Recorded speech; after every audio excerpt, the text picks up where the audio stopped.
예, 안녕하십니까. 예, 홍익학당 대표로 있는 윤홍식입니다.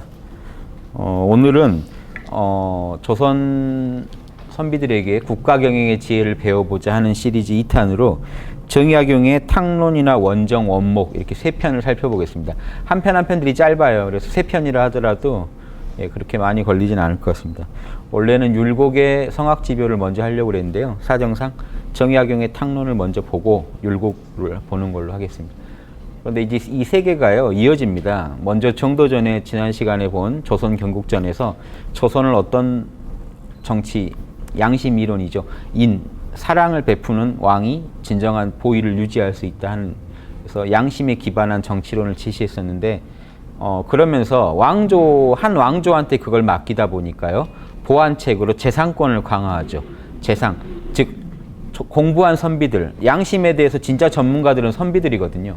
그래서 양심의 최고 전문가들이 국가경영을 돕지 않으면 한 왕조한테 그걸 맡기기에는 그 대대로 이어지면서 이 왕들이 양심적일지 현명할지 이게 보장이 안 되거든요. 그래서 세종 같은 현명한 왕이 나올 수도 있지만 또 아닐 수도 있기 때문에 거기에 그 보완책으로 신하 중에 최고에 오른 신하, 재상이 제갈량처럼 늘 보조해서 왕이 좀 재능이 딸리면 신하가 보조해서 중을 잡자 하는 그런 이론을 제시했었죠.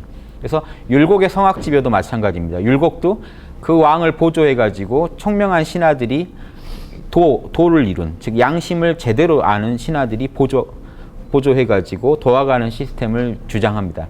그런데 정약용 때가 오면요, 지금 좀 시간을 율곡까지 했다고 치고 한번 보십시오. 정약용 때 오면 어떻게 되냐면 이제 어떤 조선이 좀 더 문제를 많이 이제 갖게 됐죠. 많은 문제를 갖게 돼서 보조하는 얘기보다 왕을 보조해가지고 신하가 보조해가지고 이렇게 잘 국가를 경영하자 하는 얘기보다 왕이 정말 정치를 못하고 국민들한테 문제를 일으키 해악을 끼칠 때는 갈아치울 수도 있는 거다라는 주장을 합니다. 이거는 근데 정약용이 이런 주장해가지고 정약용을 너무 이제 근대적이다, 민주적이다 이렇게 보실 건 아닌 게 이건 맹자 때부터 있던 얘기입니다. 그러니까 유학이라는 건 인간의 본성을 다루는 학문이기 때문에 저 예전부터요 똑같은 얘기를 합니다. 그 시대에 맞게 그 시대에 맞는 부분이 강조될 뿐이죠. 그래서 예전에도 이런 정약용 같은 상황이 펼쳐졌을 때는 그런 국가 어떤 상황에서는 또 똑같은 주장들이 나옵니다. 나라를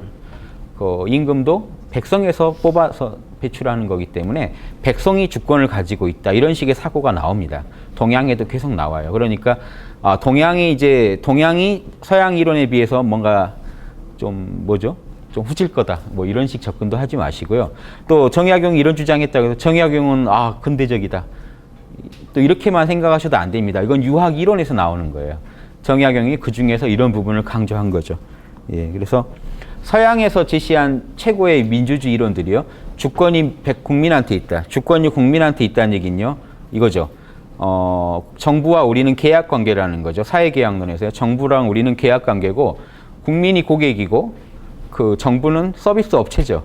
그러니까 계약을 했을 뿐이니까 그럼 계약을 뭘 했냐면요, 최고의 서비스를 국민한테 해달라라고 계약을 했는데 지금 계약을 저쪽에서 이행하지 않았다면 어떻게 할 수 있겠나요? 계약 업체 바꿀 수 있겠죠. 이게 지금 서양에서도 이게 근대에 나오다 보니까 서양에서 근대에 나왔기 때문에 동양에서 정약용이 이런 한 말도 자꾸 서양의 근대랑 맞춰서 이해하려고 하는 사람들이 있는데 이러면 절대 안 되겠죠. 이건 동양의 질서가 있는 겁니다. 서양에서는 근대에 나올 수밖에 없는 게 있죠. 그 왕가가 이제 그 봉건 시대를 거치면서 절대왕정 시대를 와가지고 왕이 여전히 독재를 하잖아요. 그런데 민권은 이제 성장하다 보니까 이제 그 로크나 이런 루소 때에 오면은 사회계약 이론이 나오면서 계약관계라고 주장을 하기 시작한 겁니다. 계약관계라는 얘기가 갖는 의미가 크죠. 왕권 신수설 아시죠? 절대왕정에서 왕권은 하늘이 내린다고 했는데 이런 사상가들이 뭔 주장을 했냐면은 아니다. 국민이 계약을 맺었기 때문에 왕이 그 힘을 행사했던 거다. 우리는 업체를 바꾸고 싶다. 당신들 서비스가 너무 마음에 안 든다. 이런 주장을 할 권리가 있다라는 주장을 밝힌 겁니다. 그러니까 로크나 루소 이런 주장이 이제 시민혁명이라든가 그 뒤에 많은 혁명을 가져오는 그 사상적 배경이 됩니다. 그러니까 이런 서양의 이런 근대적 흐름 때문에요. 자꾸 이제 동양사 볼 때도 서양사랑 맞춰서 보려는, 서양에다 기준을 두고요, 동양 걸 서양에 맞춰 보려고 합니다. 그럼 읽다가 정약용이 왕도 바꿀 수 있다. 와, 이거는 동양의 루소다. 그러니까 이렇게 돼버립니다. 동양의 루소다. 동양에서 다행이다. 예전 학자분들 마인드가 이랬어요. 참 다행이다. 동양에 이런 사람 없었으면 창피할 뻔했다는 겁니다. 서양인 루소가 있었는데. 그런데 그게 아니라는 겁니다. 제 말씀은. 맹자 때도 이미 다 있었던 얘기들 재탕 삼탕이에요.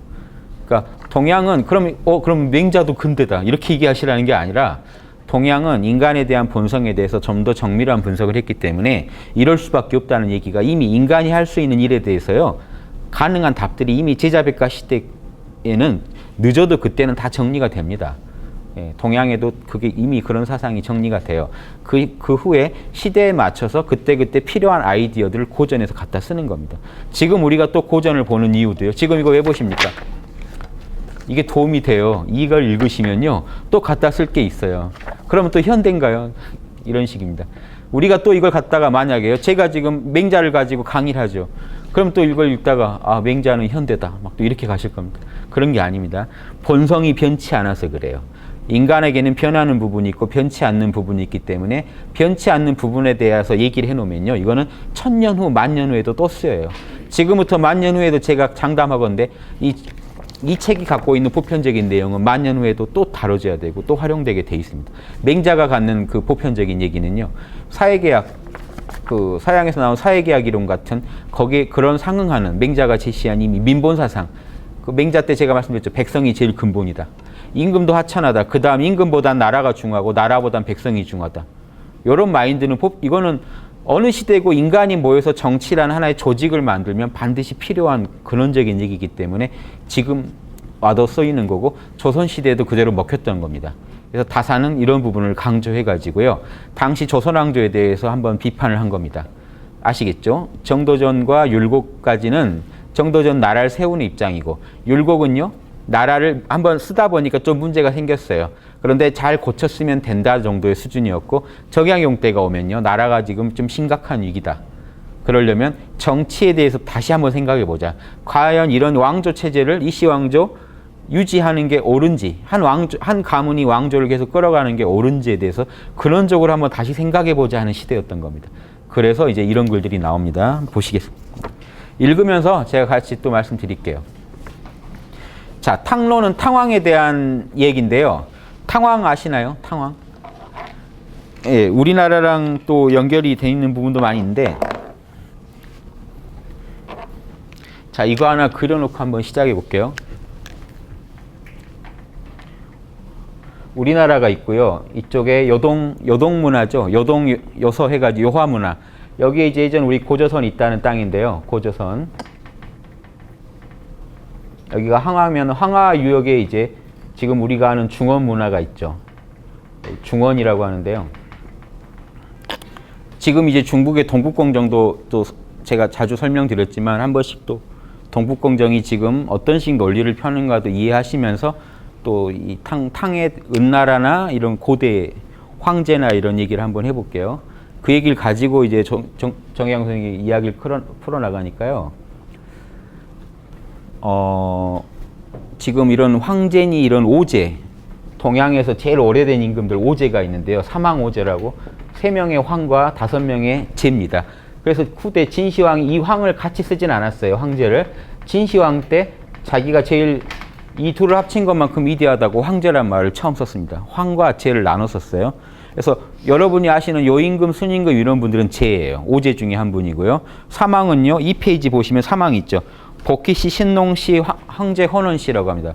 헌원씨가 황제예요. 복희씨, 신농씨, 황제가 사망입니다. 예, 3명의 위대한 이 황자가요. 옛날 글자로 이래요. 머리에 이제 관을 쓴 걸로도 보이고 머리에 빛이 난 사람이란 뜻입니다. 예, 이게 옛날 임금 황자 옛날 글자인데요. 외계인 같지 않으십니까? 다른 나라 벽화에서 발견되는 무슨 외계인으로 추정되는 벽화 이런 거 되게 비슷해요. 아무튼 우리 예전에 이렇게 빛이 나는 사람이라고도 보고 뿔난 사람을 좋아하는 게요. 우리말로도 솟구치다고 하죠. 우두머리 이럴 때 다 솥불 상상하시죠. 예, 이렇게 소자를 썼다고 보는 게 이 뿔 달린 거를 신성시하는 건요. 하늘로 솟구쳐서 그래요. 제일 신성한 건 하늘이에요. 그러니까 동양에서 우리 특히 동이족에서 새를 신성시하는 민족이 동이족입니다. 그러니까 새라는 건 하늘을 날아다니죠. 땅에서 하늘 왔다 갔다 하는 애들은 새죠. 그리고 동물 중에 뿔 달린 애들을 좋아합니다. 뿔이 하늘로 솟구쳤기 때문에. 그래서 그 예전에 단군이나 이런 분들이 수련한 데를 소도라고 하는 게 솟는 땅이다, 솟다 이런 의미다라고 보통 많이 푸는 게 그겁니다. 또 뭐죠? 그 새를 갖다가요 나무에다가 이렇게 해서 요즘은 예술로 하잖아요. 솟대, 솟는데라고 하는 거죠. 예, 솟다. 그래서 중요합니다. 그래서 이렇게 뭔가 인간 중에 하늘로 되게 솟구친 사람, 솟아난 사람을 표시한 것 같아요. 그래서 황이라고 불렀습니다. 그래서 자, 이 중에서 복희 씨는 자, 그런데 자, 이게 지금 동북공정이요. 사마천의 사기 때부터 있었다라고 보셔야 돼요. 사마천의 사기가 사마천이요. 복희 씨 얘기를 안 해요. 오제본기로 바로 시작합니다. 그러면서 그 근원을요. 오제본기, 사마천 이제 사기를 처음 펴시면 오제본기가 나오는데 제일 먼저 황제를 얘기하면서 시작합니다. 이야기를. 황제가 중국의 제일 시조예요. 사마천의 사기를 보면. 더 위에 복희 씨가 있어야 되거든요. 복희 씨, 신농 씨 다음에 황제가 나오는데 우리가 아는 스토리로 중국에서 제일 중시하는 게 황제입니다. 그래서 지금도 중국에서 제일 중시하는 거 황제예요. 사마천 사기에서 황제가 중국의 제일 조상으로서 나옵니다. 왜 그러냐면 황제라는 주인공이 등장하니까 중원에 그때 누가 중원의 천자였냐면요. 신농 씨가 천자였어요. 신농 씨 그 약 다 뭐가 독인지 약인지 다 먹어보셨던 분이 신농 씨예요. 예, 그래가지고 그래가지고 이런 그 약이 되는 거 아닌 거 다 이렇게 연구하신 분인데 그 신농 씨가 원래 중원에서 천자를 하는데 황제가 나타난 겁니다. 황제가 나타나가지고 신생으로 이 중원에서 신농 씨랑 싸운 겁니다. 그래가지고 신농 씨를 제패하고 황제가 중국의 중심이 돼요. 이때 반발한 무리가 일군의 무리가 있었는데 치우 씨예요. 치우 씨가 반발을 하니까 치우랑 싸워서 황제가 신농이랑 싸워서 천자 자리를 가진 다음에 다른 제후들은 다 복종했는데 치우 하나가 반발해서 치우를 쳐가지고 제압하고 중국의 시조가 됐다는 게 사마천의 사기입니다. 그러니까 이 이전에 복희 씨도 신농 씨도 지금 중국 쪽으로 안 보고 있는 겁니다. 이거 아시겠습니까? 사마천의 사기 쓸 때는요. 복희나 신농이나 이런 동이족 군장들을 배제하고 황제도 동이족 군장으로 보이는데도 황제부터는 우리 중국의 문화를 근원이다라고 예전 사마천이 사기 쓸 때 이런 식으로 썼어요. 그래서 치우가 동이족의 군장으로 봤습니다. 치우가 동이족의 군장인데 중원에서 신농 씨를 대신한 황제가 동이족의 치우를 제압하고 중국을 만들었다 해서 그 중국에서 제일 황제는 그 시조는 황제고 신농 씨까지 쳐가지고 그 신농 씨랑 황제를요 얼굴만 크게 만들어 놓은 지금 중국에서 한 몇십 년 걸쳐서 만든 게 있어요.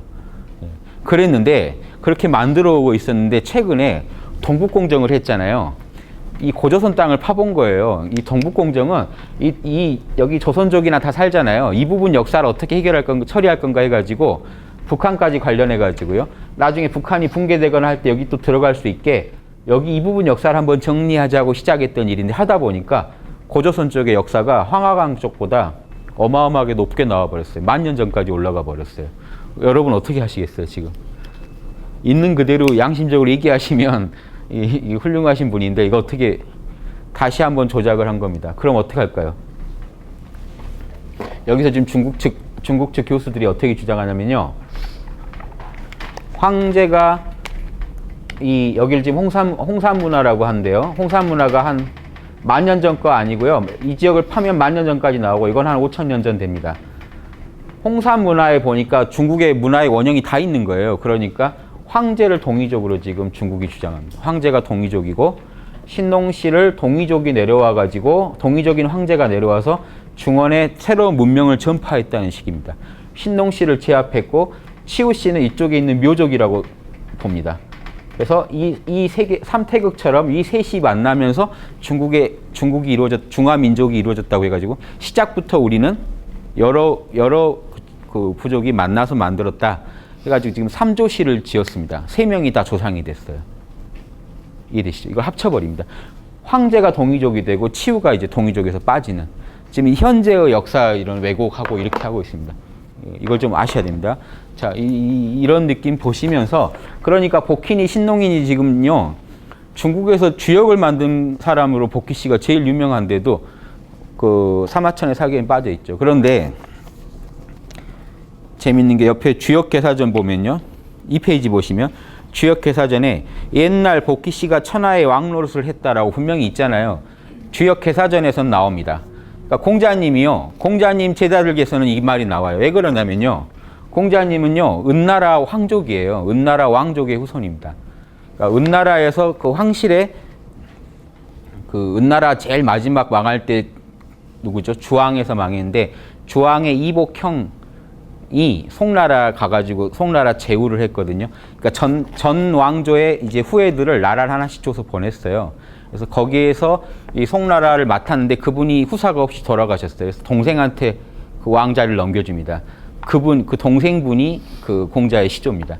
송나라에 있다가 뭔가 멸문이 돼가지고 노나라로 넘어와가지고 노나라에서 이제 공자님이 난 겁니다. 그래서 사마천 사기 보면 공자가 어렸을 때 그 대부들이 보고 그 저기 성인의 후손이라고 성인의 후손이란 말을 하는데 다른 게 아니라 은나라 황실의 이제 후예이기 때문에 어려서부터 좀 이제 비범하다라고 주위에서 관찰합니다. 왜냐하면 이 성인의 후예들은 뭔가 하나씩 갖고 있다. 그러니까 뭔가 하나 갖고 있을 거다 하는데 공자님은 어려서부터 제기를 갖고 놀았대요. 그러니까 좀 이상하잖아요. 그래서 그 얘 너무 이제 예절에 박사인 것 같으니까 주위에서 주목해 줍니다. 유학도 보내주고 한 이런 내용이 나오는데요.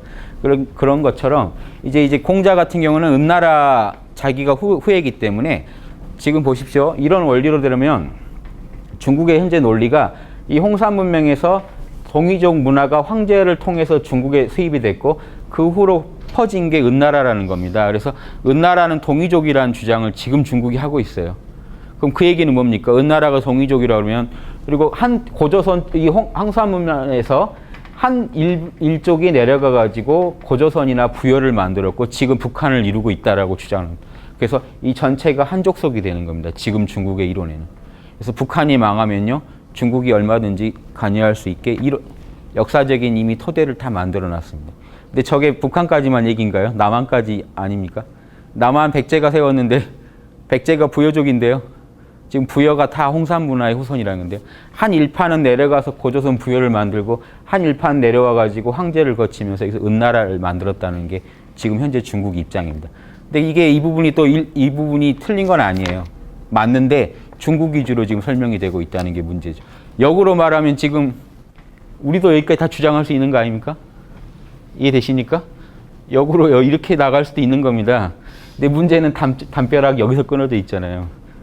지금 담벼락 안에 있는 저쪽이 갖고 있기 때문에 이 모든 문화를 저쪽 위주로 지금 얘기가 되고 있는 것 뿐입니다. 우리가 알면 현명하게 대처할 수 있습니다. 알면 역으로 공격할 수가 있죠. 니네 우리 지금 사실은 그럼 근원이 같다는 거 아니고 같다는 얘기고 은나라까지 다 동이족이었다면 그 문화에 대해서 우리도 지분이 있다는 겁니다. 예, 아시겠죠? 갖고 오면 다 우리 족속도 지분이 있다는 얘기입니다. 그러니까 바로 그 족속이라는 건 아니지만 옛날에 조상이 같았던 그런 식으로 따지자면요. 예.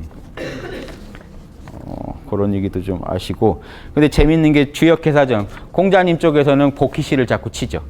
복희가 나왔고 그 다음 복희가 죽자 신농이 일어났다. 이런 식의 이야기는 사마천 사기보다 주역개사전에서 나오죠. 이런 것도 한번 알아두시고요. 자, 한번 읽어볼게요. 좀 배경을 이렇게 깔고 들어가는 겁니다. 탕왕이 거를 내쫓은 건 옳은 일인가? 자, 요 설명을 또 안 했네요.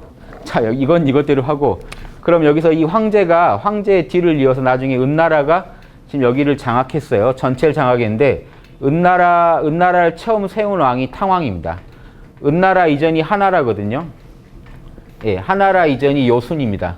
사망의 시대는 이랬고요. 오제의 시대에 오면 요순이 다스리다가 그 다음 우임금한테 줬는데 우임금이 하나라를 세워서 요순은요, 요가 순한테 백성 중에 제일 현명한 자한테 줬어요. 요즘 민주주의보다 더 잘했어요. 순도 자기한테 안 주고 자기 아들한테 안 줬어요. 상균이라는 아들한테 안 주고 우라는 자기 신하 중에 제일 현명한 신하한테 줬어요. 근데 우는요 자기 자식한테 줬어요. 그래서 그 자식이 쭉 이어서 하왕조를 만들어 버립니다. 그러니까 재밌죠. 고대에 더 정치가 탁월했습니다. 자기가 바로 안 주고요.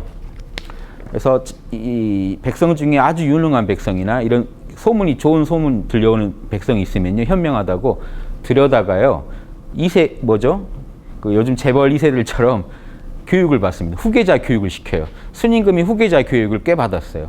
이것도 시켜보고 이것도 시켜보고 장관도 시켜보고 다 시켜봐서 그래도 믿을만하고 백성들이 좋아하니까 넘겨줬어요. 예, 우임금도 마찬가지입니다. 근데 우는 아들한테 줬어요. 이걸로 문제가 많았어요. 동양에서. 우임금이 문제 아니냐. 그래서 맹자는 우임금을 좀 변호해 주는 편. 아들이 워낙 뛰어났나 보지. 뭐 이런 식으로. 그런데 그 아들까지는 이해를 한다 치죠. 우임금이 아들한테 준 거는. 근데 또 그 다음에 또 아들한테 줬잖아요. 그쵸? 그래서 왕조가 생겨버렸잖아요. 하왕조가. 이 정도면 문제가 있죠. 그래서 동양에서는 요순의 이런 시스템을, 이걸 설명하는 방식이 여기까지 이해하시면 되는데요. 이렇게 요즘 기업으로 치면 전문 경영인들끼리 주고받는 방식. 이걸 대동이라고 하고요. 공자가 얘기에 나오는 겁니다.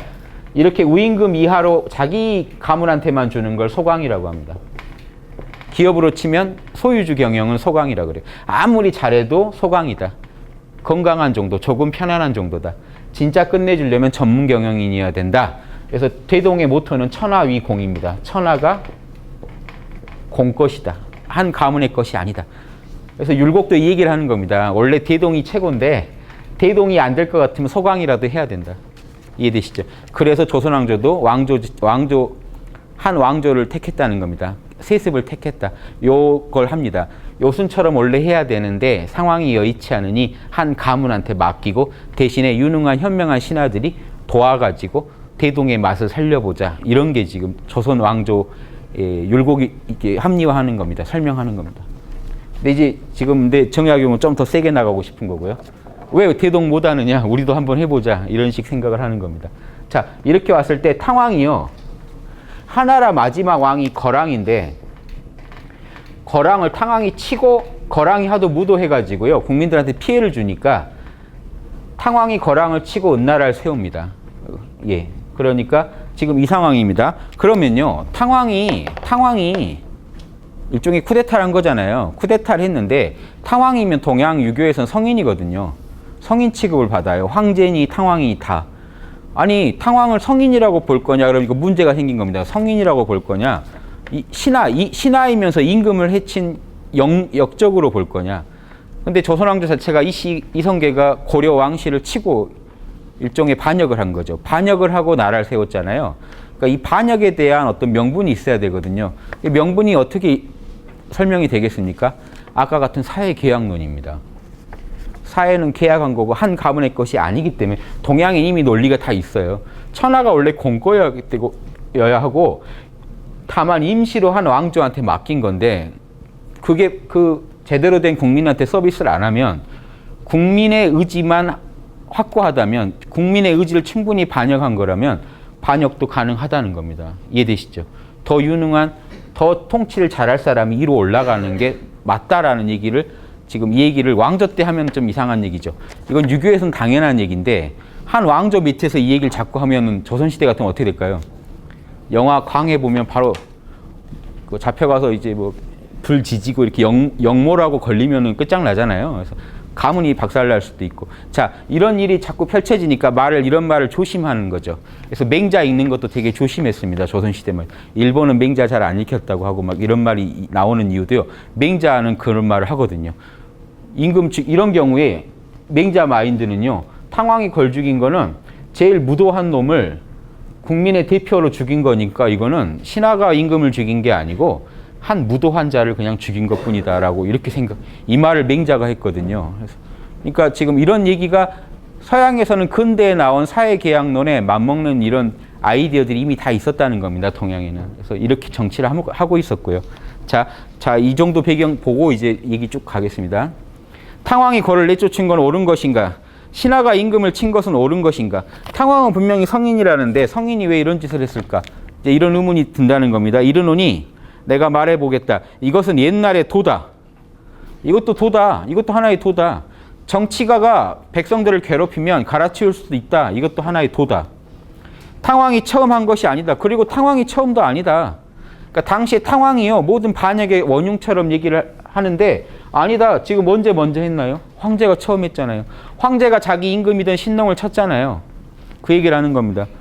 탕왕이 처음 한 것도 아니다. 신농의 세상이 쇠퇴하자 제후들이 서로 공격하며 포악해지니까 그러면서 받들지 않은 자를 정벌하니 제후들이 모두 기이했다. 이 황제가 그랬다는 얘기죠. 그렇죠?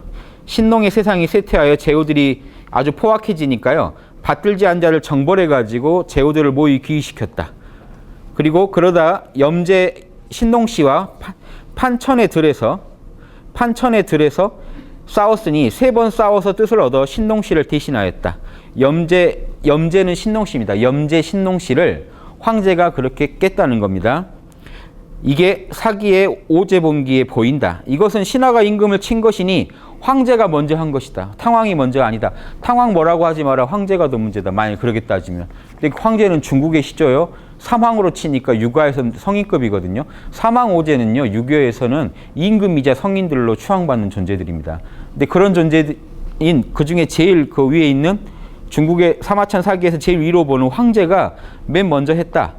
장차 신하가 임금을 친 것을 죄주려면 황제가 우두머리일 것이다. 악당 중에 아주 우두머리일 것이다. 탕왕에게 어찌 따지겠는가. 지금 뭔 말하려고 이러는 겁니까? 신하로서 임금을 치는 거를 영모다라고 반역이다라고 보지 말라는 겁니다. 그 얘기를 꺼내려고요. 유교에서 제일 성인으로 아는 탕왕이나 지금 황제를 꺼내가지고 이분들도 다 했다. 반역했던 사람들이란 얘기를 하는 겁니다. 그러고 시작하는. 이분들도 반역자였다. 사실은. 그럼 논리가 있어야죠. 반역을 정당화할 논리가 이제 이런 걸 설명하겠다는 건데요. 옆에 보시면 사마천 사기의 오제본기의 그 본구절 한번 잠깐 볼게요. 황제 헌원 때 신농씨의 세상이 쇠퇴하여 이 구절 읽으시면요. 오제본기가 중국사의 최초의 지금 사마천이 쓴 정사에서 최초로 지금 그 오제 때를 묘사한 겁니다. 사망 오제 때를요. 신농씨 세상이 쇠퇴하여 제후들이 서로 공격하였으며 백성들에게 포악하였다. 그러나 신농씨는 그들을 정벌할 수가 없었다. 이때 황제 헌원씨가 방패와 창을 거듭 써가지고요. 받들지 않는 그 부분이 빠졌네요. 위에서. 그렇죠?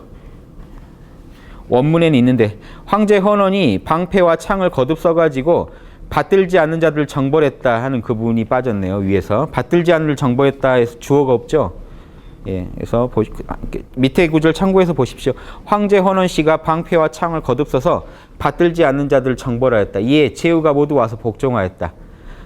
그러니까 황제 헌원이 지금 세상을 평정한 거죠. 헌원 씨가 이에 덕을 닦고 병사를 진작시키면서 덕도 닦으면서요. 이 덕은요. 인간이 어떤 한 인간을 부리려면요. 폭력으로 부릴 수도 있고요. 재력, 돈으로도 밥 사주면서 부릴 수도 있습니다. 근데 제일 무서운 게 이제 매력인데요. 매력은 덕에서 나옵니다. 갖고 있는 덕에서 이제 그 사람의 인격의 향기에 이제 취하는 거죠. 그래서 덕을 닦는다는 말이 꼭 나오는 게요. 상대방을 제압하려면 먼저 내 매력을 극대화해야 됩니다. 그러니까 요즘 같으면 이제 이렇게 몸을 가꾸는 것부터 시작할 텐데요. 예, 아무튼 덕을 닦는다라는 얘기가 나오는 거는 그래야만 이게 조직이 오래가는 조직을 만들 수가 있고 정마저도 복종시킬 수가 있어요. 그래서 그러면서 병사를 기릅니다. 병사를 안 기르지 않아요. 실제 또 무력을 쓸 수 있어야 되거든요.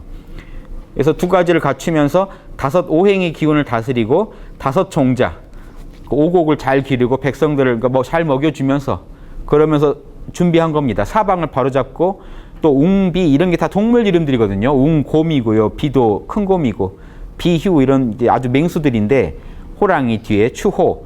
그러니까 이게 동물들을 말하는 건지 용맹스러운 부대들, 동물 이름을 붙인 뭐죠? 요즘 같은 용호부대 이런 식으로 부대인지는 모르겠습니다. 둘 다 설이 있는데요.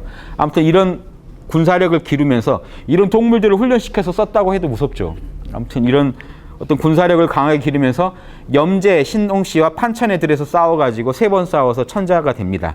그때 이제 치우가 난리를 일으키자 황제가 군사들을 치하여 치우와 더불어 탕록의 들판에서 싸워서 죽였다.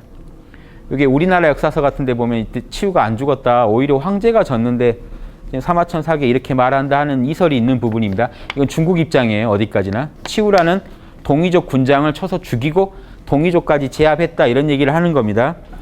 이때 모든 제후들이 헌원 씨를 높여서 천자로 삼았고 신농 씨를 대신하여서 황제가 되었다. 그 황제의 이름은 황제는 누르황자입니다. 아시고요. 자, 여기 재밌는 게요. 그러면 황제 헌원 씨가 천자가 돼서 신농을 대신했다면 신농 씨가 그 전에 천자였죠.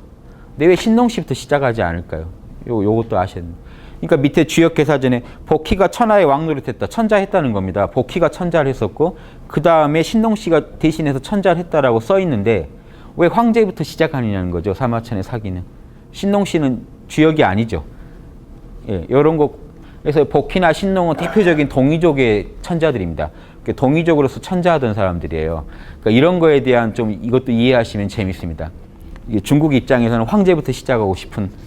근데 황제마저도 따져보면 동이족이라고 지금 고서에도 그런 근거가 많고 중국이 지금 주장합니다. 이제 홍산문화의 주역인 동이족이 황제가 홍산문화에서 문명을 가지고 황하로 내려왔다.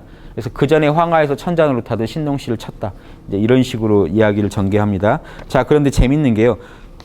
사기 집회에 사기에다가요. 사기에서 이 정도까지 치우를 폄하했는데 사기 집회 주애를 단 사람 입장에서 다른 얘기를 합니다. 응소가 말하기를 치우는 옛날의 천자이다. 이거 좀 이상하죠. 사기란 책에 이렇게 모순된 얘기들이 나옵니다. 치우는 천자였다. 그러니까 치우도요 무시할 존재가 아니라 이렇게 가볍게 거론될 존재가 아니었다는 얘기를 하는 겁니다. 단순한 제후 중에 하나가 아니라 천자였다.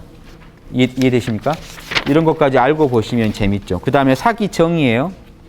요런 게요. 지금 우리가 이제 사마천 사기를 보잖아요. 그러면 사기만 있지 않거든요. 주애까지 달린 사기를 봅니다. 거기 두 줄로 이런 식으로 천하이공 하면은 여기에 뭐 천자는 천은 뭐고 뭐 하는 뭐라서 공은 또 뭐다 이렇게 줄을 달아요. 예전에 이렇게 이게 한 주간이면요. 한 칸이면 두 줄로 주는 두 줄로 답니다. 이렇게 달아가요. 그러니까 사마천 사기를 보시면 지금 이게 같이 다 들어있어요. 지폐에는요 벌써 치우가 천자였다 이 말이 달려있고요. 사기 정의라고 해서 이 주중에 이미 들어있습니다. 지폐하고 시작해요. 정의에는 뭐라고 했다가 써있는데 뭐라고 써있냐면 구려가 구입니다. 동이족들이에요. 이게 고구려의 이제 예전에 고구려의 그 근원이 구려라고 보거든요. 구려의 임금을 치우라고 한다. 이런 식으로 동이족의 군장이었다. 그러니까 동이족에서는요 천자였다는 얘기입니다. 치우가. 그러니까 이런 식으로 쓸 존재가 아니라는 뭔가가 메시지가 있죠. 가볍게 처리하고 말았습니다. 사마천은. 그리고 채용이라는 후한 때 학자가요. 독단이라는 글에서 천황은 여러 하는요 중국입니다. 하라고 하면 중국 쪽이에요. 중화족에서 임금의 칭호이니 천하가 돌아가서 기이해야 되니까 천황이라고 했다. 그 왕자가 돌아갈 왕자로 본 겁니다.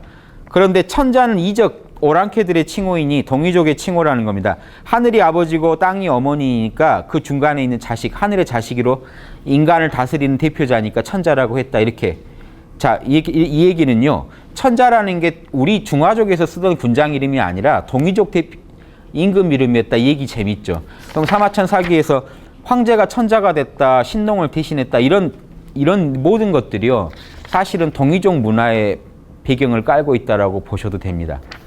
지금 그걸 중국이 스스로 인정한 겁니다. 결국 모든 문화는 홍산 문화, 동이족에서 내려왔기 때문에 이 모든 문화의 원형이 홍산이었다라고 이미 지금 중국이 인정하는 게, 그러니까 사마천 사기 때는 다른 방식으로 왜곡을 했는데 지금 중국은 이게 더 유리하니까 이쪽 방식으로 지금 또 왜곡을 하다 보니까 오히려 되게 진실이 드러난 맛이 있습니다. 감추려 했던 진실이요. 지금은 이제 아예 대놓고 인정하는 게 지금 중국한테 이득이 되는 상황이 되니까요. 이해되시죠? 자, 이렇게 보시고 맹자 그때 한번 맹자 때도 봤던 구절인데요. 한번 가볍게 보시면 맹자가요. 탕왕이 걸 쫓아내고 무왕이 주문하라 무왕도 다 성인들이라고 취급받는 분들인데 이분들이 주나라를 쳤다고 하는데 그런 일이 있습니까? 맹자가 경전에 있습니다. 아니 신하가 임금을 시해하면 됩니까? 임금 입장에서는 당연히 말이 안 되는 얘기겠죠. 그거 반역 아닙니까? 근데 맹자가 이 말을 해요. 사랑을 해치는 자를 우리가 해치는 자라고 하고 정의를 해치는 자를 상하게 하는 자라고 합니다. 해치고 상하게 하는 사람을 일러 홀로 된 사내, 천하에서 왕따가 된 사내 이겁니다. 홀로 됐다는 건요. 천하가 다 미워하는 사내. 우리나라에도 있을까요? 아무튼 천하가 다 미워하는 사내. 이해되십니까? 그런 사내, 버림받은 사내. 이 사내인 주를 주살했다는 말은 들어봤어도 임금을 시했다는 말을 못 들었는데요. 맹자 무섭죠. 임금 노릇을 했어야 임금이지. 임금은요. 국민 전체를 나랑 둘러보지 않고 공적인 서비스를 해주려면 고객 입장에 생각해야 되잖아요. 똑같습니다. 지금 장사하는 거나. 그러니까 백성이 고객이니까 돈 내는 데가 백성이잖아요. 백성이 세금 내서 그 정부는 일 안 해도 먹고 사는 거잖아요. 그 월급을 받아서. 국민 세금으로 먹고 사는 그 조직은 다 똑같죠. 임금부터 그 아래까지 아무튼 그걸 동양에서는 산업공상 중에 농공상은 다 자기가 생산해서 먹거리를 만드는데 먹고 쓸 걸 만드는데 산은요 농공상을 잘 관리해주고 돈을 뜯어가는 조직입니다. 동양에서 전례로. 이게 산업공상이에요. 그런데 그럼 이 산은 철저히 공적인 서비스죠. 사적인 것도 아니에요. 국가적으로 세금을 받아서 월급을 받고 서비스를 주는 거거든요. 그러니까 이 사라는 업체가 지금 여러 업체가 만약에 경쟁하면 가격도 떨어지고 서비스도 좋아지지 않을까요? 그러니까 지금 이런 거를 제한시켜 놓고 선거 우리 몇 중에 한 명 뽑아봐라 하는 이 자체가 저는 독재라는 겁니다. 시장 장벽을 높여가지고요. 몇 명밖에 우리가 업체를 고를 수 있는 업체가 대기업 몇 개밖에 없어요. 똑같지 않습니까? 지금 물건 사는 거랑 지금 어느 당 아니고는요. 고를 수도 없어요. 이미 그렇게 만들어놨기 때문에 거의 독과점에 해당하는 기업들을. 그러니까 지금 우리가요. 최고의 서비스를 못 받는 겁니다. 사실은. 아주 제한된 몇 개의 당 중에 하나를 골라야 되는데 예. 여기서 서비스가 개판이면 다른 데 고를 수가 없는 상황. 예전에는 어떤가요? 한 가문 이걸 맡아서 하고 있었죠. 그러니까 더더구나 이런 말 하기가 힘들죠.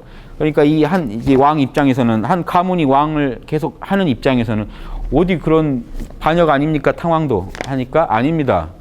서비스가 개판이면 갈아치울 수 있습니다. 천하에서 왕따가 된 사내라는 건요. 서비스가요. 전혀 국민들한테 안 가니까 천하가 다 미워하게 된 존재죠. 이것들이 돈을 가져가지 말든가 아니면 서비스를 잘해주든가 해야 되는데 돈은 돈대로 더 가져가고요. 서비스는 전혀 안 돌아오는. 그래서 왕따가 된 사내를 건치는 건 당연한 국민 입장에서 국민의 대표로서 계약을 해지할 수도 있는 거다. 그리고 더 좋은 서비스를 약속하면 되는 거잖아요. 그래서 임금은 고객 만족을 우선시하는 공복이기 때문에 이 논리가 가능한 겁니다. 그래서 맹자는 이미 임금이 백성이 제일 귀하다고 했잖아요. 임금은 더 천하고. 임금보다 나라가 귀하고 나라보다 백성이 귀하다고 맹자가 얘기한 게 있죠. 이 입장에서 볼 때는요. 서양의 사회계약론을 이미 담고 있는 내용을 가지고 있는 겁니다. 계약 위반이니까 그런 건 임금 쳤다라고 말하는 거 아니다 라고 말해버렸습니다. 이거를요. 동양의 대학, 아주 오래된 경전들입니다. 지금 다. 대학에서는요. 강고에 이르기를 1000명을 일정하지 않다. 1000명은요. 하늘이요. 네가 왕해라고 명령하는 게 1000명입니다. 1차적으로는. 그래서 근데 1000명은 일정하지 않다. 이 말을 하는 건요. 무서운 말이죠. 선하면 얻고 선하지 못하면 잃는다. 서비스가 좋으면요. 왕 계속 하라고 하늘이 해주고요. 서비스가 개판이면 업체 바꿔버린다는 겁니다. 하늘이. 근데 1000명 민심이 천심이기 때문에 사실은 1000명이라고 하지만 하늘의 명령은 보이지 않죠. 뭘로 바뀝니까? 민심이 떠난 걸로 바뀝니다. 지금 보십시오. 동양에서 1000명이라는 건요. 민심이랑 둘이 아니에요. 지금 이 농공상의 마음이 민심이죠. 자, 그런데 이거 하나 생각하십시오. 정치학에서 지금 계산하는 민심은요.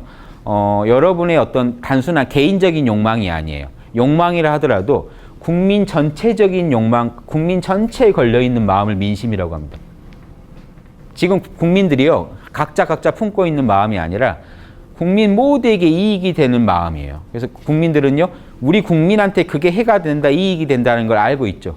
그 계산하는 마음이라고 보시면 돼요. 나한테 이득이 된다 이러면 사심이에요. 민심이 아니고. 이해하시죠? 그러니까 공적인 마음입니다. 민심이. 그러니까 민심이요. 이 왕을 지지해 줬잖아요. 너가 우리한테 서비스를 한번 해주라. 너가 하는 게 제일 잘할 것 같다라고 국민들이 마음을 모아서 너가 우리한테 제일 이득이겠다라고 맡겼는데 서비스가 만약에 안 좋으면 민심이 떠나버리겠죠. 얘는 우리한테 해롭다라고 결론을 내려버린 민심 전체가. 그러면 이게 민심이고 천심이기 때문에 하늘이랑 개인적인 사심은 천심이 안 돼요. 하늘의 마음은요. 국민 모두에게 한두 명이 아니고요. 소수가 아니라 국민 전체에게 이득이 되게 해주고 싶은 게 부모로서의 하느님의 마음이기 때문에 백성의 마음이랑 부모 마음이 같습니다. 백성이 자식이고 부모가 하늘이기 때문에 두 마음은 같아요. 국민한테 해를 끼치는 대통령을 둘 다 싫어하게 돼 있어요. 둘 다 양심이 있기 때문에. 그래서 사실은 민심은요. 양심이에요. 백성들이 갖고 있는 되게 양심적인 부분. 그러니까 내 개인 욕심이 아니라 한 임금이 잘못했을 때 꼭 나한테 해가 돼서 화내시는 거 아니시죠? 그러면 국민들한테 해롭잖아. 이것 때문에 화내시죠. 그게 양심이에요. 나랑 상관이 없어요. 나는 그걸로 해서 피해를 안 볼지도 모르지만 누군가라도 피해 본다는 것 자체가 이건 국민한테 해다라고 판단하는 그 마음이 여러분의 양심이면서 동시에 민심이에요. 백성 전체를 위하는 마음. 이게 하늘 마음이랑 같기 때문에 백성이 만약에 이 서비스 업체에 등을 돌려버리면 천명이 떠난 겁니다. 그러면 국민은요, 새로운 업체를 찾는다는 얘기예요. 이미 마음에서는. 이 대통령은 아니다. 우리의 리더는 다른 사람이어야 한다. 지금 우리가 이 제한된 민주주의 시스템에서 그 어떤 해결책이 없어서 못하는 거지, 갈아치우고 싶을 때 많이 있으시죠. 근데 한 개인이 욕심으로 갈아치우면 큰일 나겠죠. 국민 전체 의견이 암묵적으로 합의가 돼서 갈아치울 때 그게 민심인 거고, 그게 천명이라는 겁니다. 동양에서는. 그래서 예전에는 선거 안 했으니까 동양은 민주주의 아니야 이러시면 안 돼요. 서양식 민주주의만 가지고 보시면 안 돼요. 여러분이 선거를 할 수 있는 거는 제한돼 있어요. 더 폭넓게 동양은 열어놓고 보는 겁니다. 심지어 탕왕이 거랑을 물리친 것마저도요, 백성이 탕왕을 다 지지해 줬거든요. 그 자체도 이미 국민들의 의사 표현인 겁니다. 주권의 행사예요. 야, 네가 좀 쟤 좀 끌어내려줘. 나오라고 했는데 말을 안 듣네. 내려오라고 얘기했는데. 분명히 우리가 얘기했는데 안 내려오네.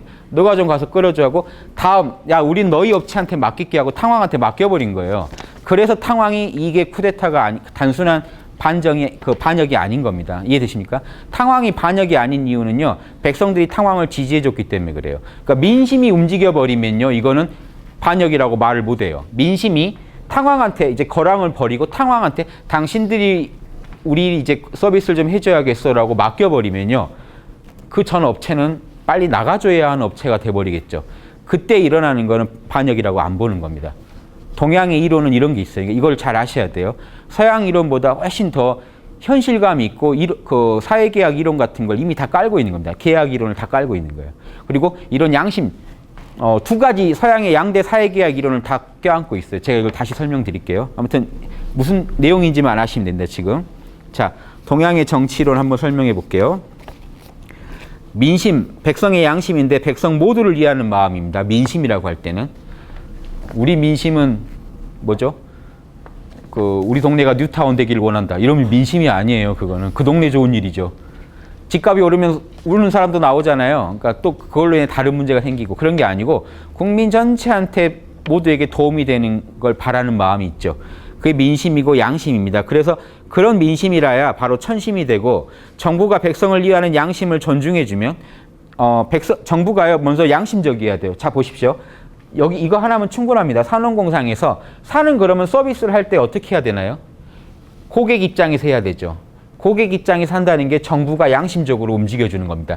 정부가 양심적으로 하면요, 양심이 천심이기 때문에 하늘도 좋아해서 임금 더 하라고 해요. 야, 너희 업체가 계속 맡아주라. 자, 이렇게 됩니다. 정부가 만약에 백성을 위하는 양심을 존중하면은, 그렇게 해서 일을 하면은 백성의 양심도 이걸 지지하게 되고 하늘도 지지하게 됩니다. 그래서 천명이 거기 응하는데, 자, 모든 백성들은 하늘로부터 어떤 명령을 받았냐면요, 여러분 입장에서 보십시오. 여러분은 백성이고 국민인데 주권이 있다라는 말을 지금 국민 주권 시대라고 하는데요. 3000년 전, 10,000년 전부터 국민 주권입니다. 정치는 무조건. 민이 지지하지 않는 그런 정치라는 거는 불가능하거든요. 이해되십니까? 예. 민이 지지해줘야 됩니다. 리더는 민이 서비스를 맡겠다는 겁니다. 자, 계약서를 쓴 건 아니지만 암묵적으로 맡겠다는 겁니다. 그래서 서양의 사회계약 이론이 나오는 겁니다. 계약서 썼다는 얘기가 아니에요. 계약관계라는 거죠, 사실상 계약관계다는 얘기를 서양이 한 겁니다. 그러니까 절대왕정, 왕권은 하늘로부터 나온다. 아니다, 계약관계다. 이걸 서양에서 들고 나온 겁니다. 아니다, 당신이 왕을 하늘에서 냈다라고 하는 그 시대에조차 사실은 국민한테 이미 주권이 있다는 얘기를 한 거기 때문에, 우리가 지금 민주시대가 돼서 주권이 생긴 게 아닙니다. 태고 이래로, 정치 조직이 생긴 이래로는 국민이 주권이 있다는 겁니다. 이거 이해하셔야 됩니다. 그래서 동양도 당연히 그 입장입니다. 그래서 그럼 여러분한테 그 내재된 주권의 어떤 그런 행사가 뭐냐면요, 인간이 양심이 없다면 이런 걸 행사가 불가능해요. 자, 여러분 양심이 내면에 모두를 이해하는 마음이 없다면 지금 이런 전체적 얘기가 다 안 되겠죠. 그러니까 동양에서는요, 하늘이 우리 인간한테 양심을 내려줬는데 명령을 이미 내렸어요. 하늘이 명령을 내렸어요, 인간한테. 뭐라고 했냐면요, 내가 당해서 싫은 일은 남한테 하지 말라 하는 그 양심을 따를 것을 명령했습니다. 이해되십니까? 여러분 다 그렇게 생각하시죠? 그러니까 국가가 형성됩니다. 이 마음이 여러분한테 없다면요, 국가가 형성 안 돼요. 사실 나는 남 뒤통수 치고 싶다 하면요, 국가가 형성이 안 됩니다. 다 같이요, 법을 따르겠다 할 때 여러분 아무도 법 어기겠다는 사람 없죠? 따르겠다. 근데 가끔 욕망에 못 이겨서 어길 수는 있지만 기본적으로 법을 따르겠다라는 마음 자체가요. 그게 양심을 지키겠다는 얘기입니다. 나는 민심을 따르겠다. 모두에게 이익이 되는 방향으로 나는 일단 움직이겠다라고 약속을 한 겁니다. 암묵적으로. 그게 계약입니다. 이것도 하나의 계약이에요. 내가 사회 전체를 위해 살겠다라는 것도 계약이에요. 남한테 피해 안 주겠다라는 게 계약이에요. 이미. 그리고 또 하나의 계약을 합니다. 자, 보십시오. 계약이 두 개 있습니다. 우리가요. 이렇게 모이기만 해도 지금 서로 조용히 강의 듣고 계시죠? 피해 안 주시려고 이미 계약하신 거 아닙니까? 저랑만 한 게 아니라 여러분 모두랑 계약한 거예요. 남한테 피해 안 주겠다라고. 이해되세요? 예, 우리가 국가가 유지되려면 구성원은 전체적으로 이미 계약한 상태예요. 남한테 피해 안 주기로. 그 다음 두 번째 계약이 있어요. 한 사람을 리더로 뽑아서 네가 우리를 위해서 좀 일해주라 하고 또 계약을 맺습니다. 두 가지 계약이 있습니다. 인간이 사회를 구성하고 살려면. 이거 이해되시죠? 우리끼리 한 약속이 있고요. 반장하고 한 약속이 있어요. 대통령하고 한 약속이 있어요. 우리가 너 말 따라줄게라는. 이해되시죠? 자, 백성들은 하늘과 모든 백성들을 위해서 나는 양심을 따르겠다라고 암묵적으로 이미 합의 계약했습니다. 그 다음 이를 바탕으로 하늘과 백성의 양심을 존중할 리더를 뽑게 되고요. 그 리더를 계약관계를 또 암묵적인 합의와 계약으로 리더를 뽑아서 맡깁니다. 그래서 민심을 천심으로 볼 때 이 임명이 그대로 천명이 됩니다. 백성이 지지해 주는 게 천명이 하늘이 지지했다는 게 돼버립니다. 이게 동양 정치론의 전부입니다. 이해되십니까? 정부가 만약에 양심을 저버려가지고 백성이 이 사람을 떠나요. 이 사람이 서비스가 개판이라 떠났어요. 마음이 떠나버리면요. 천명도 떠나게 되고 그러니까 주권이 늘 백성한테 있다는 게 동양 고전에는 이미 계속 나오고 있는 겁니다. 백성이 떠나면 하늘도 떠난다는 얘기가요. 주권이 백성한테 있다는 겁니다. 권력을 만들어주는 주체가 백성이라는 겁니다. 늘 백성의 양심을 충족시켜주는 것이 최고의 정치다. 그러니까 여러분 최고의 정치는 뭡니까? 한 명 한 명의 사심을 들어주는 게 아니고요. 이 서비스 업체는 민 전체를 위해서만 움직이면 돼요. 이거 아시겠습니까? 이거 차이 아시겠습니까? 소수를 위해서 움직이면 안 되고요. 국민 전체를 위해서 움직이면 됩니다. 움직여야 돼요. 서비스. 소수를 위해서 움직여버리면요. 이 민심이 떠나버려요. 니네들만 잘 먹고 잘 살려고 하고 떠나버려요. 예, 그러니까 국민 전체를 배려한 정책을 펼 때만이 인정을 받겠죠. 그 서비스 업체는 천년만년 인정받을 수도 있어요. 왕가가 문제가 아니고요. 여러분 조선왕조 보면은 거기는 왕조니까 글렀어. 아니에요. 세종대왕은 조선왕조 때 나왔지 지금은 민주주의 시대 때 안 나왔어요.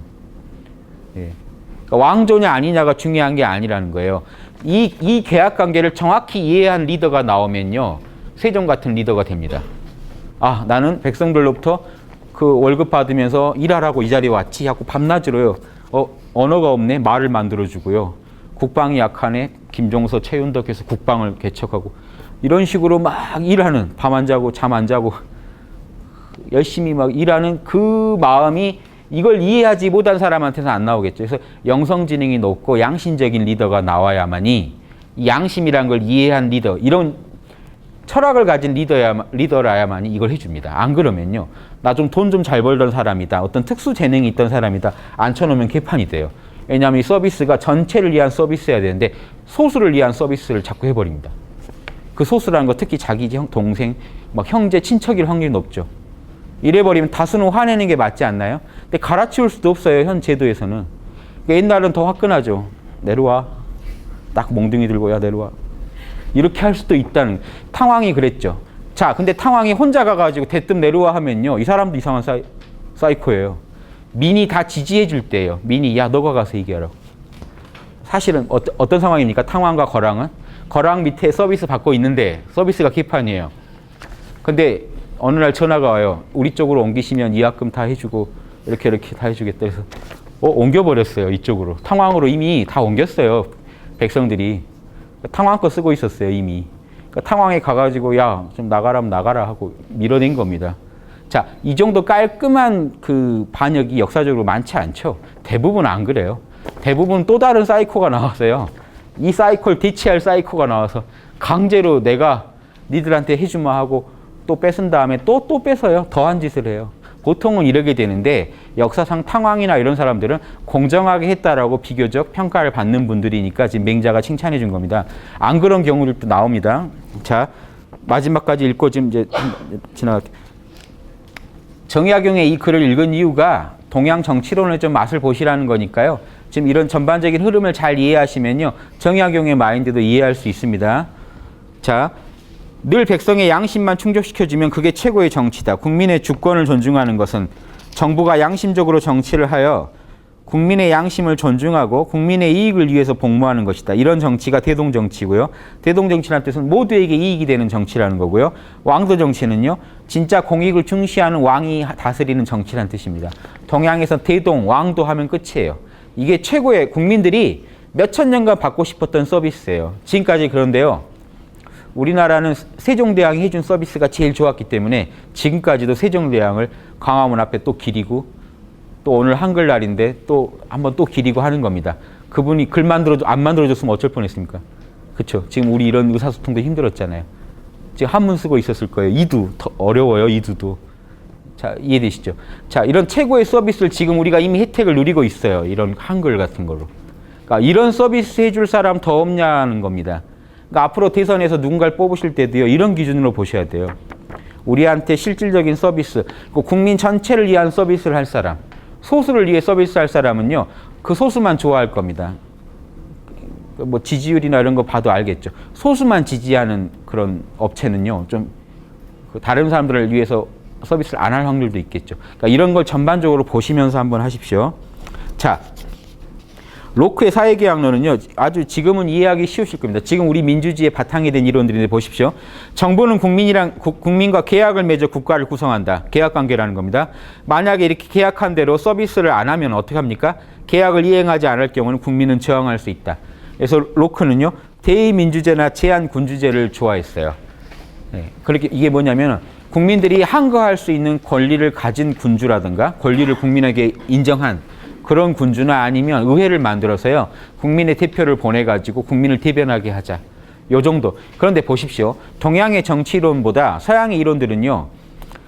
분석이나 이런 데서 더 치밀하지 못하고요. 결론이요. 지금 대의민주제 정도면 될 거라고 생각했던 겁니다. 지금 되나요? 대의민주제가? 문제 많죠. 뭐냐면 국회의원들부터 똑같아요. 국회의원도 지금 한번 더 치는 겁니다. 정부 못 믿겠어서 국회의원을 니들이 가서 한번 행정부를 입법부 입장에서 한번 견제해라고 보냈더니 이쪽도 또 다른 사업체가 돼서요. 이해되시면 몇 군데서 우리를 뜯어가는 구조가 돼버린 자꾸. 이해되시죠? 이런 식 구조가 자꾸 된다는 겁니다. 집 위에 집을 또 짓고 있는 격. 세금 받으러 양쪽에서 오는 격. 이런 식이 자꾸 되면 뭐죠? 인터넷을 막 두 군데서 받아 쓰고 계시면 힘들죠. 한 가정에서. 그렇죠? 제일 좋은 서비스 해준데 하나만 필요한 건데 우리는 자꾸 도와주겠다고 와요. 우리가 해주마. 이렇게 해서 해결이 안 되잖아요. 그래서 루소는 싫어합니다. 로크식 이론을요. 루소는 싫어. 이 두 가지 사회계약 이론만 알면 돼요. 서양 정치이론 핵심은. 루소는 이걸 싫어했어요. 루소 얘기 읽기 전에요. 자, 아까 뭐가 있다고 그랬죠? 동양 정치 이론이 다 있던 겁니다. 우리는 이미 암묵적으로 서로 간에 계약을 맺었죠. 서로 피해 안 주기로. 두 번째로는요. 그래야 국가가 형성이 됩니다. 두 번째로는 우리한테 제일 이익을 줄 서비스 업체 리더를 뽑아가지고 맡기기로 계약을 했죠. 로크는 두 번째 계약을 얘기했죠. 루소는요. 여기서 문제를 느껴요. 그래서 근데 그 계약 업체가 도대체 무슨 기준으로 계약 서비스를 잘했냐 못했냐를 어떻게 판단할 거냐는 겁니다. 그러니까 결국은 우리 모두에게 이익이 돼야 된다는, 즉 양심에 부합해야 된다는 얘기가 나와야겠죠. 루소는 첫 번째 계약을 중시합니다. 보십시오. 루소의 사회계약론은 틀려요.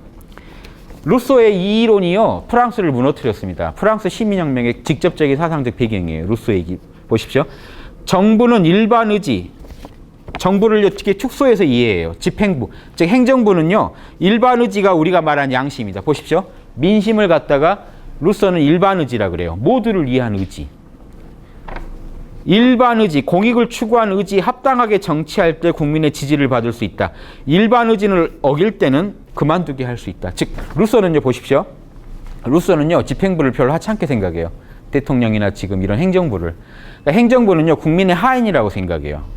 그것도 일종의 계약관계겠지만 루소는 더 뭘 보냐면요. 우리 모두 어떤 조직이 만들어졌을 때는 그 조직은 모두의 이익을 위해서만 움직여야 된다는 겁니다. 그 계약이 먼저라는 거예요. 우리 모두는 양심적으로 행동할 거를 서로 간에 계약했다는 이 계약이 더 먼저라는 겁니다.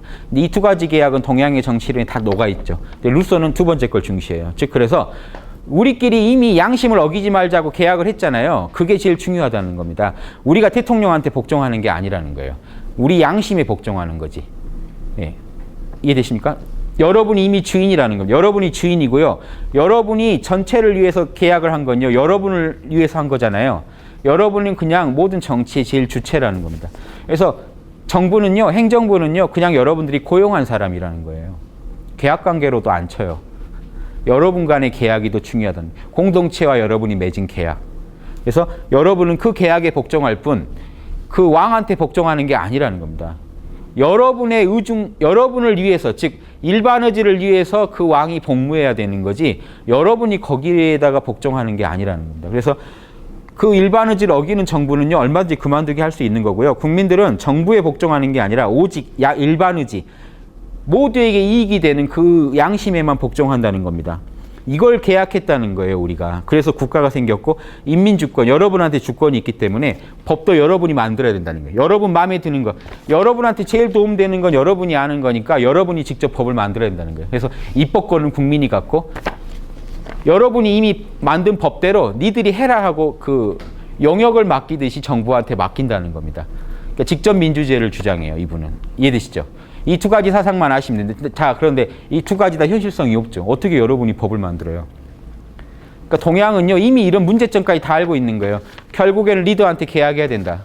누구 하나랑 업체랑 계약해야 된다는 것도 알고 있고, 그리고 그 업체가 올바른 정치를 하려면 여러분 전체가 이미 맺은 계약, 우리는 서로 간에 양심적으로 살기로, 남한테 피해 안 주기로 계약한 거를 존중해주는 업체한테 맡겨야 된다. 그리고 그게 서비스가 개판일 때는 바꿀 수 있어야 된다. 이런 대전제를 가지고 동양에서는 정치를 분석합니다. 그러니까 수많은 욕심 가진 왕조들이 나오고 뭐 여러 욕심 가진 사람들이 나와가지고 정치를 흐려놓지만 결국에 민이 주인이라는 것도 아시겠죠. 다 그분들 끌어내려지죠. 예, 결국은 우리가 또 민을 위하겠다고 우리 회사가 고객을 이해하겠습니다 하고 수많은 또 다른 업체들이 나와서 역사를 바꿔갑니다. 근데 결국 고객, 가장 돈 내는 사람, 주체는 여러분이에요. 그래서 여러분한테 해가 되는 업체한테 서비스를 맡기면 큰일 난다는 것도 알고 계시고, 제일 여러분한테 최고의 서비스를 해줄 업체한테 맡겨야 한다. 이게 동양 정치론의 핵심입니다. 이해되시죠? 정약용이 이제 그 얘기를 하려고 하는 겁니다. 자, 여기까지만 보고 제가 지금까지는 동서양 정치론의 핵심을 한번 봤어요. 자, 이 정도 아시고 정약용 얘기를요, 쭉 한번 이제 나머지는 쭉 한번 따라가 보시면 됩니다. 이제 지금 머릿속에 그림이 정확히 그려지셨을 겁니다. 동양 정치론은요, 양심적이어야 되고, 예, 지도부도, 예, 서비스 업체는 반드시 백성을 위해서 해야 되고, 갈아치울 수도 있다. 그러니까 이시왕조에서 살다 보면, 그러지 않을까요? 지금 북한 같으면요, 김일성 왕조 밑에 살다 보면 다른 왕조가 다스린다든가 상상 못 하겠죠. 그럴 때 벌써 그런 머리가 굳어져 갈 때, 아니다, 정치는 본래 그런 게 아니다, 바꿀 수 있다. 이게 어디서 나오냐면 정약용 선생도 대단하시지만 유학에 이미 그 이론이 있기 때문에 나오는 겁니다. 예, 지금 북한에 이런 이론이 횡행한다면요, 다른 말이 나올 수도 있겠죠. 왜 너희 가문이 천하가 위공, 천하가 공건데 왜 너희 가문 것처럼 구느냐 하고 말이 나와야 돼요. 그렇죠? 이게 그냥 뭐 서구의 민주주의만 그런 말 하는 게 아닙니다. 동양에서 당연히 나올 얘기예요. 왜 그러느냐? 지금 이 얘기를요, 그대로 기업에 적용해 보십시오. 전문 경영인 해가지고 아주 잘된 케이스. 이건 소유주 경영에서 아주 잘된 케이스들이에요. 예, 잘된 케이스예요. 이거 자체도 성공 케이스인데 그래도 천하위공이 아니라는 겁니다. 한 가문이 독점하고 있으니까. 그런데 그런 한 가문의 독점마저도 그 원형에서는 민이 맡긴 거기 때문에 만약에 서비스만 좋으면 갈 수 있다는 겁니다. 지금 기업한테 가가지고 지금 기업들 어떻게 합니까? 민주주의 시대에 가장 첨단, 자본주의의 제일 첨단인 기업이 어떤 식으로 합니까? 왕조식으로 해요. 이해되십니까? 왕조식으로 해요, 대부분. 아들한테 줘요. 유능한 인재들 가지고 보강을 하는 구조입니다. 조선왕조 시스템으로 가고 있는 거예요, 지금. 삼성이나 다. 그러니까 조선은 썩었어. 조선 왕조, 그건 민주주의랑 너무 멀어. 이러지 마세요. 인간이 어떤 조직을 굴리려면요, 몇 가지 안이 없어요. 동서양 다 몇 개 안 돼요. 대표적으로 이 두 가지예요. 유능한 인재한테 맡길 거냐, 아들한테 맡기고 유능한 인재한테 도와주려고 할 거냐. 이것도 잘된 케이스들입니다. 망치면 둘 다 망쳐요. 전문 경영인이 먹고 튈 수 있고요. 아들이 무능할 수 있고요. 자, 예, 이해되시죠? 그러니까 이런 속에서 근데 본질은 이게 아니라는 겁니다. 이런 식으로 구별이 됨에도 불구하고 정치의 제일 본질은 민을 위한 거기 때문에 민이 그 서비스에 만족하면 가는 거고요. 아니 아들이 했더라도 내가 만족한다. 주주들이 만족하면 가는 거 아닌가요? 경영인이 소유주건 전문 경영인이건 주주들이 만족하면 가는 거죠. 주주가 국민이에요. 배당 잘 되고 좋으면 가는 겁니다.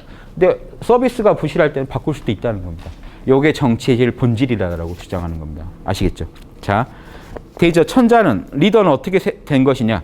근데 조선왕조 시대 때 이런 발상이 참 재밌는데요. 보십시오. 자, 천자는 어떻게 하여 있는 것이냐? 장차 하늘이 천자를 내려보내서 세운 거냐? 천명이 내려서 천명이 천자한테 내린다더니 하늘이 뚝 떨어뜨리는 거냐? 아니다. 땅에서 솟아나는 거냐? 아니다. 다섯 집이 일인. 자, 이걸 낯서시죠? 이게 한 마을입니다. 한 마을 단위인데요. 인이니, 린이, 빈이 이런 건 마을 단위니까요. 자, 이거 관계 속에서 구분하셔야 됩니다. 다섯 집이 모이면 일인.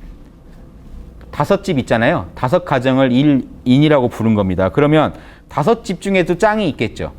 다섯 집에서 짱으로 추대된 자가 인장이 됩니다. 그럼 인장 5인이 그럼 다섯 집씩 다섯이니까 25가구죠. 25가구에서 대표가 하나 나오면 거기 리가 되니까 거기서 대표는 2장이 된다. 이렇게 해서 2장이 나온다는 겁니다. 그러면 이런 식으로 다섯 비가 또 하나에 모이면은 우리가 아는 고을현이 나오니까 다섯 비에서 짱을 뽑으면은 현장이 된다. 그리고 여러 현장들이 함께 추대한 자가 제후가 된다. 여러 현을 관할하는 자가 제후고요. 제후가 함께 추대한 자가 천자가 된다. 고로 천자는 백성이 추대한 거다. 이거 이해되십니까? 자, 이런 식으로 설명하는 이유가 실제 이랬을까요? 실제 이랬다는 보장이 없죠. 그냥 어느 날 주먹 센 자가 와서 야 앞으로 내가 니들 이해해 줄게 나한테 바쳐 이렇게 하면 되죠. 이렇게도 일어날 수 있죠.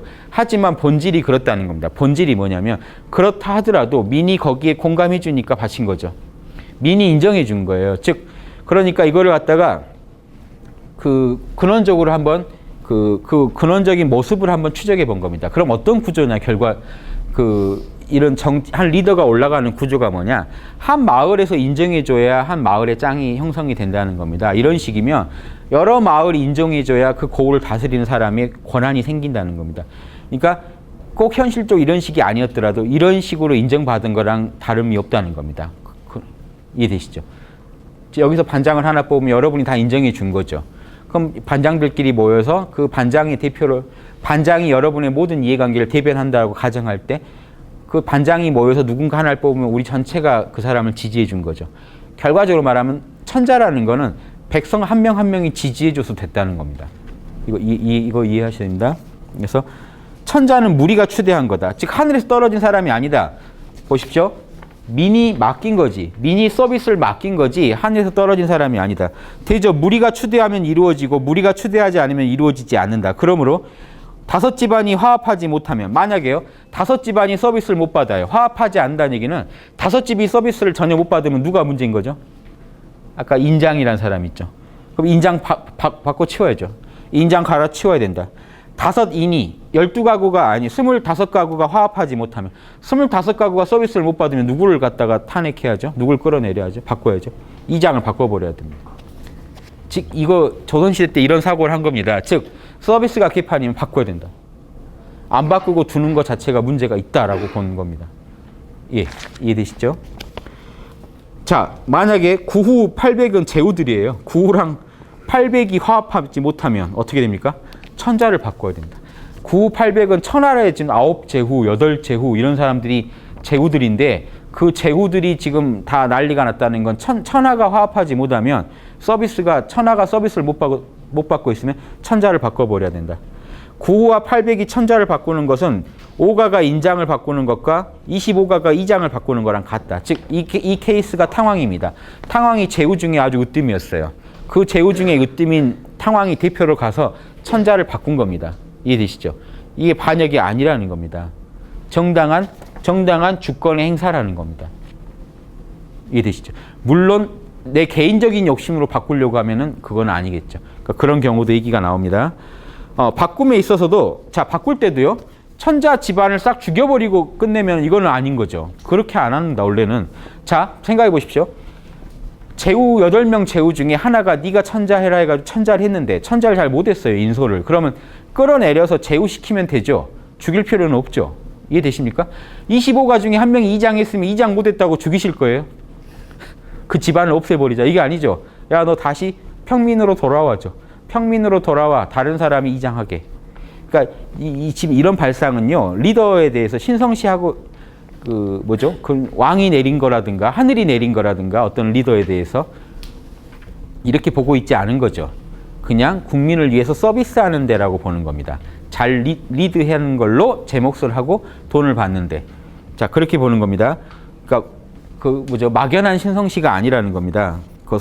감히 그 사람들을 손댈 수 없는 영역으로 보지 말자는 겁니다. 자, 보십시오. 자, 그러니까 그냥 끌어내리면 돼요. 천자도 제후 중에 하나를 끌어내면 돼요. 그 대표적인 예가요. 보십시오. 강등하여 제후로 복귀되는 걸 허용했다. 당후가 당이요. 요임금이에요. 요임금을 이은 제후. 요임금이 당이 후라는 거는 요임금의 후손 중에 내려와 가지고 다시 제후를 했다는 거죠. 당후가 주다. 요임금 아들 단주예요. 이건요. 요임금이 그렇게 한 거예요. 요임금이 천자를요 순임금한테 줘버렸어요. 그러니까 요임금은 요임금 아들은 어떻게 됩니까? 그냥 제후가 돼버렸어요. 그러니까 그냥 제후가 되고 마는 거지 그 죽이고 그런 거 아니다는 겁니다. 또 그 다음에요. 우후 순임금 아들이 상균이에요. 순임금 아들도 그냥 제후했어요. 내려와가지고. 하후는 하나라가 망하고요. 하나라의 후손 중에 한 명인 그 기자 거기 동루공을 기나라를 준 거죠. 공후 백자남 있잖아요. 공작 백작 공후 백자남 해서 기자면 자작 그 봉작을 받은 거죠. 송공 그러면 공작을 받은 거죠. 여러분 공작 후작 이게요 서양 거 아닙니다. 동양 주나라 때 주던 거예요. 은나라 때나 주나라 때 주던 이 자기들이에요. 공후 백자남 이걸 가지고 서양 걸 번역한 겁니다. 무슨 공작 그러면 서양 사람 같잖아요. 그런 게 아니고 제후들한테 주는 자기예요. 공이 제일 높죠. 그러니까 공후 백자남 따라서 할 수 있는 역량이 달라요. 밑에 둘 수 있는 부하들이 달라져요. 경을 둘 수 있느냐, 대부만 둘 수 있느냐, 대부 이하로 두느냐 이렇게 그 자기 밑에 부리는 규모나 나라 규모가 틀려져요. 그래서 기자는 기나라를 말합니다. 송나라, 은나라 후손은 송나라에 가서 제후를 했어요. 아까 그 미자라는 분, 은나라 말기에 마지막 왕의 이복형이었는데 미자가 송나라가 가지고 이렇게 송공이 된 겁니다. 그 송공이 먼저 일대를 하고 후사가 없이 죽으니까 동생한테 줬는데 동생이 그 다음 이제 송공이 됐는데 그 동생의 후손이 공자라는 겁니다. 그래서 은나라 왕족이라는 거고요. 자, 이렇게 단절시켜가지고 제후로 안 삼는 거는 진나라가 주나라를 치고부터이다. 그런데 옛날엔 이랬는데 진시황이 주나라 칠 때는 다 끊어버렸다는, 제후를 안 삼아줬다는 겁니다. 그러니까 평민으로 격화시켜버렸다는 겁니다. 이해되시죠? 평민으로. 그래서 단절시켜버렸던 한나라도 단절되어 제후가 되지 못했다. 사람들이 그 단절되어 제후가 되지 못함을 보고 천자를 치는 자는 인자하지 못하다 이런 말이 나오게 되는데 어찌 그게 실정이겠는가. 원래 그런 거 아니다. 그렇게 박하게 하는 건 원래 과한 거죠. 그건 잘못된 거다. 하지만 서비스하는 업체를 보십시오. 농공상 중에 국민 중에 하나가 올라가서 한 거죠. 다시 국민으로 돌아와야 된다는 겁니다. 예. 기본 마인드는. 자, 예를 들어줍니다. 조선왕조 때 어땠을까요? 조선왕조가 고려 칠 때 왕씨들 배 태워서 죽이고 그랬죠. 그렇게 하지 말라는 얘기죠. 그냥 끌어내리라는 얘기죠. 예. 그러니까 야박하단 말이 나오고 반역이다, 역적이다 이런 말이 나온다는 겁니다.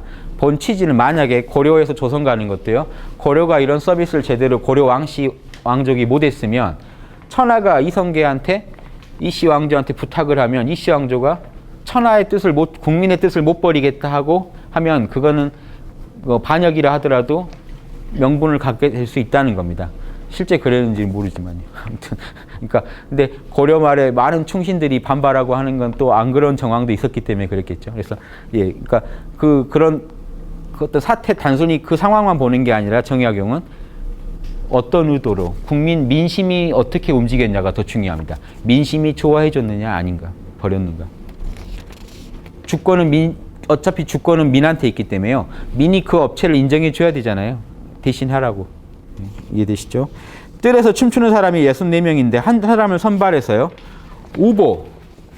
우보가요, 깃털로 만든 의장기입니다. 자, 우보를 갖다 자꾸 흔들면서 우두머리가 되어 춤을 추는 것을 지휘하라고 했어요. 그런데 이때 우보를 잡은 자가요, 좌우에 딱 알맞은 절도를 지휘를 잘했어요. 춤추는 거를.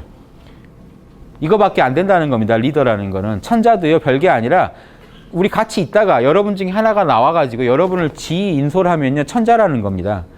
지휘를 잘하면요, 뭐라고 합니까? 우리가 다 존중해서 이때 존경을 하게 된다는 겁니다. 존경이 그냥 무턱대고 왕이면 무조건 존경해라가 아니고요. 지휘를 잘하니까, 리드를 잘하니까 존중해 준다는 겁니다. 뭐냐면 우리의 무사시여, 춤 가르쳐주는 벼슬이에요. 우리의 무사시여. 이렇게 얘기를 하다가 잘 못해요. 지휘를 못하면 어떡합니까? 야, 돌아와라 하고 새로운 무사가 나와서 지휘를 한다는 겁니다. 그러면 다시 그 사람한테 우리는 존중하면서 우리 무사시여 한다는 겁니다. 그러니까 그 자리에 대해서 우리가 존중해 준다는 겁니다. 그 자리가 전체를 위한 서비스를 해주는 자리이기 때문에 그 한 개인한테 꽂혀서 하는 게 아니라는 겁니다. 그러니까 붙잡아 끌어내린 자도 무리며 올려서 존중해 주는 것도 무리이니 대저 올려서 존중하고서 이렇게 올려가지고 만약에 지금 거랑이 문제를 일으켰으니까 탕황을 당신이 좀 해주시오 하고 탕황을 올려놓고는 아유 반역자네 이러면 되지 않겠냐, 이거 안 되지 않겠냐 하는 겁니다. 올라가서 남을 대신한 사람을 벌하려 한다면, 그 사람이 역적이다라고 한다면 어찌 그런 도리가 있겠는가.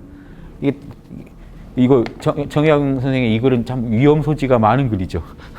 무슨 반역하자는 거냐라고 볼만한, 실제로 정여립 사건이 반역 역모의 기미만 보여도 잡아가다가 치는 시대였잖아요. 예, 이런 얘기를 아주 하신 거는 참 조선왕조에 살지만 보편적인 정치의 원리를 얘기하고 싶었던 거죠. 한 왕조를 더 초월한, 그 왕조도 포함한 거지만요. 한나라 이후로는 천자가, 이제 뒤집어진 세상은 이렇습니다. 한나라 이후로는요, 어떻게 됐냐면요. 한나라 이전에도 분명히 이런 부분이 있었지만 한나라 이후는 확고하게 천자가 제후를 세워요. 이렇게 올라가는 구조가 아니라 천자가 자기 마음에 드는 사람 제후를 시켜주고, 주나라도 이랬어요. 실제로는 제후가 현장을 세워주고 현장이 이장을 세우고 이장이 인장을 세워서 조금이라도 밑에서 공손하지 않게 나오면 역도다라고 쳤다는 겁니다. 역이다. 밑에서 위를 자꾸 자 보십시오. 정약용이 말하는 원래 정치로는 민이 임금을 시켰는데 지금은 역으로요. 이 사가 민을 바라보면서 민이 조금이라도 요구하려고 치기면요, 역하다라고, 반역이다. 이러면 안 되지 않느냐 하는 겁니다. 소위 역이라는 거는 뭐냐? 옛날에는 아래에서 위를 임명했다. 그러니까 그게 순이었다. 근데 이제는 위에서 아래를 임명하니까 옛날식의 올바른 제도를 가지고 역이라고 지금 얘기를 한다는 겁니다. 민이 올바르게 추대한 임금을 올바르게 추대했는데도 반역이다라고 한다. 그 쫓겨난 입장에서는 반역이다라고 우긴다. 이런 게 지금 대표적인 게 4.19 아닙니까? 4.19. 이승만 대통령이 너무 이제 과하게 하니까 너무 이제 나이도 많고 또 아주 인의 장막에 둘러싸였었죠. 그러니까 백성들하고 소통을 전혀 못한 상태에서 한 번 더 하시려다가 민이 들고 일어났죠. 자, 그때 이겁니다. 민이 어떻게 한 겁니까? 1000명이 움직인 겁니다. 아니다. 그만둬라.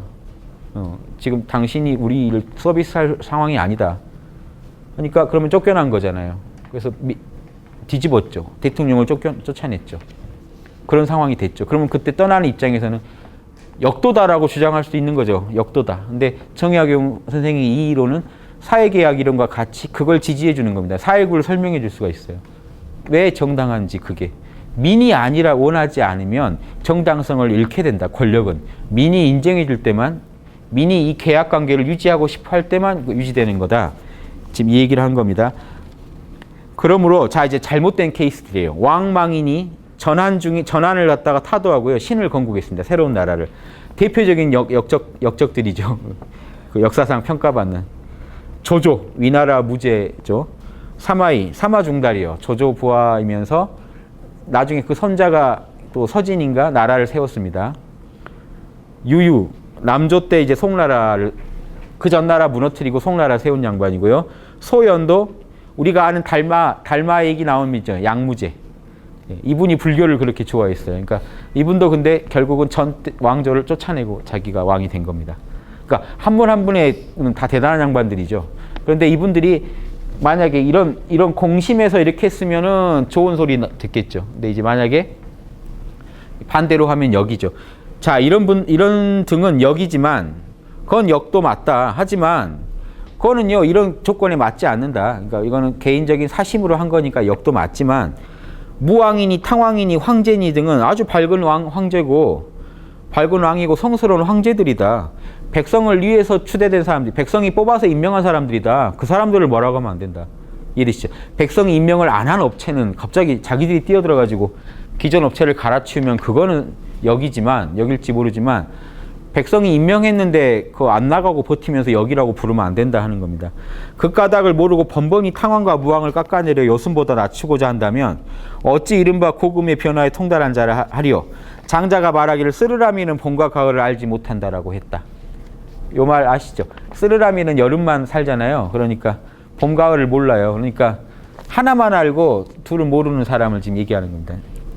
탕왕이 역도다라고 주장하는 거는 잘 모르는 소리다. 예. 여기까지 이해되시죠? 탕론 하나를 통해서요, 좀 정약용의 어떤 정치관 한번 봤습니다. 예. 한 5분 쉬고 다시 원정 원목 한번 보겠습니다. 예.